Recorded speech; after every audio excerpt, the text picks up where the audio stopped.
PTN से मैं हूं मुनीर अहमद। 8 रोज़ हो चुके हैं बहरिया टाउन कराची के सानिए को, जिसमें बहरिया टाउन कराची पर हमला किया गया। जैसा कि आपने अखबारात में पढ़ लिया होगा और मीडिया में आपने देखा होगा कि सिर्फ मीडिया एक ही पॉइंट ऑफ व्यू दे रहा है कि बहरिया टाउन कराची पर हमला किया गया है और उसके पस मंज़र हक़ाइक़ क्या हैं उसके ऊपर सिर्फ एक अंग्रेज़ी अखबार ने बात की है, जबकि सोशल मीडिया पर इसके ऊपर मुसलसल बात हो रही है, लेकिन कोई आवाज़ सुनाई नहीं दे रही उस तरह से जिस तरह से सुनी जानी चाहिए। और हमने देखा कि इसके ऊपर बहुत सारी सिविल सोसाइटी ऑर्गेनाइजेशन और इंसानी हकूक़ की तंजीमें जो हैं वो बहुत सरगर्म हो रही हैं, लेकिन इसके बावजूद कि वो बहुत सारे लोग अपने ऊपर होने वाले जुल्म की बात कर रहे हैं, और लेकिन उनकी बात उस तरह से नहीं सुनी जा रही, क्योंकि इसके पीछे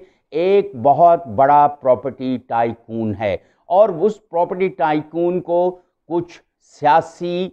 इंतहाई अहम सियासी लोगों की हिमायत भी हासिल है। और उसके बारे में आप जानते हैं कि बहुत सारी बातें और बहुत सारी अफवाहें और बहुत सारी कहानियां गर्दिश करती रहती हैं, लेकिन इसके बावजूद उनके ऊपर हाथ डालने वाला आज तक कोई पैदा नहीं हुआ। उसके बारे में बहुत सारे केसेस अदालत में चलते हैं, लेकिन कोई वाक़या, कोई बात ऐसी नहीं होती जो उसके ख़िलाफ़ जाती हो और उसके ख़िलाफ़ एक्शन होता हुआ नज़र आए, सवाए इसके कि कुछ वक्त पहले सुप्रीम कोर्ट ऑफ पाकिस्तान ने उनके ख़िलाफ़ कराची में जो उन्होंने ज़मीनें एक्वायर की हैं और जो हुकूमत की तंजीमें जो हैं जो उन्होंने एक्वायर की हैं ज़बरदस्ती और उस जिन पर कब्ज़ा किया है उसकी मालियत तय करने के बाद सुप्रीम कोर्ट ऑफ पाकिस्तान ने कुछ वाजिबात अदा करने के लिए कहा है, जो कोई 1400-1500 बिलियन के करीब हैं।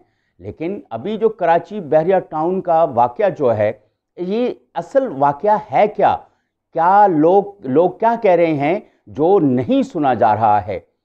वहाँ पर आप जानते हैं कि मलीर का इलाका और पूरा जहाँ पे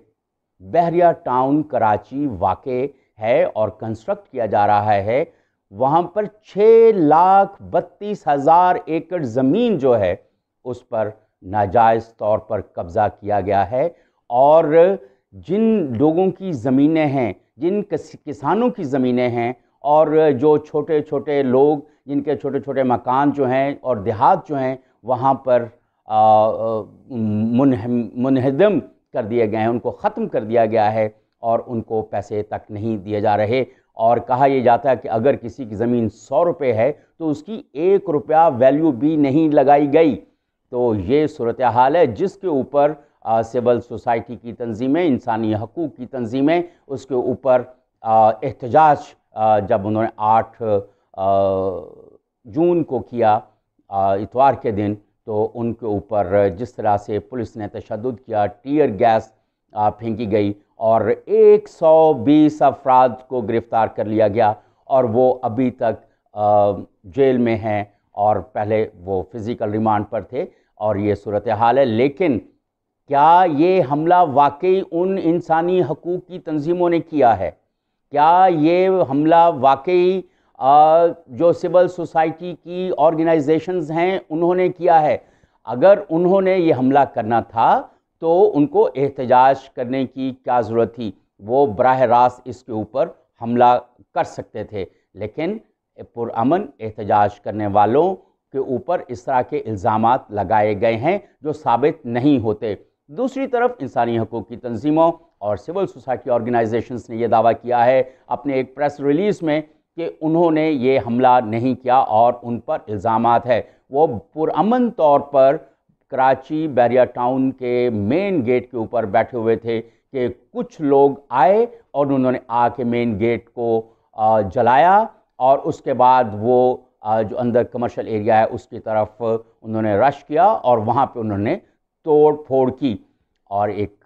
तासुर आम है और ये कहा जा रहा है कि ये बहरिया टाउन कराची के अपने लोग हैं और उन्होंने ख़ुद गुंडागर्दी की है और कराची बहरिया टाउन के जो असल मुहर्रकात हैं जिसके ऊपर एहतजाज किया जा रहा था उससे नज़रें हटाने की कोशिश की जा रही है اور بحریہ ٹاؤن کراچی کے انتظامیہ کو معصوم ثابت کرنے کی کوشش ہو رہی ہے، اور ہم جانتے ہیں کہ جو اصل حقائق ہیں وہ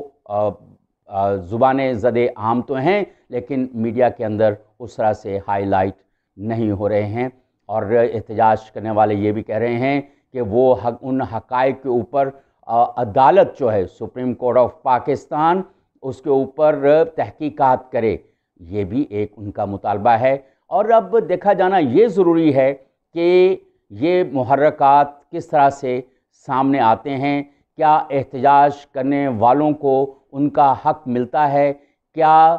سندھ حکومت جس کے اوپر احتجاج کرنے والے کہتے ہیں کہ وہ کہیں نہ کہیں ان کے ادارے جو ہیں اور کچھ اعلیٰ شخصیات جو ہیں وہ بحریہ ٹاؤن کراچی کی سرپرستی کر رہی ہیں، تو اس کو بھی دیکھا جانا بہت ضروری ہے۔ ایسی صورتحال میں یقیناً سپریم کورٹ آف پاکستان کو اس کے اوپر ایکشن لینا چاہیے، اور 6,32,000 ایکڑ کی زمین کا تنازع جو ہے جس میں سے بے دخل کیا گیا ہے ہاریوں کو اور چھوٹے لوگوں کو، اور جس طرح سے گاؤں دیہات وہاں پہ منہدم کیے گئے ہیں، اس کا نوٹس لیا جانا بہت زیادہ ضروری ہے۔ مزید تفصیلات کے لیے دیکھتے رہیے DTN، اور بہت جلد ہم آپ کے ساتھ لے کر آئیں گے، آپ کے پاس لے کر آئیں گے کچھ مزید حقائق جن سے یہ واضح ہوگا کہ کس طرح سے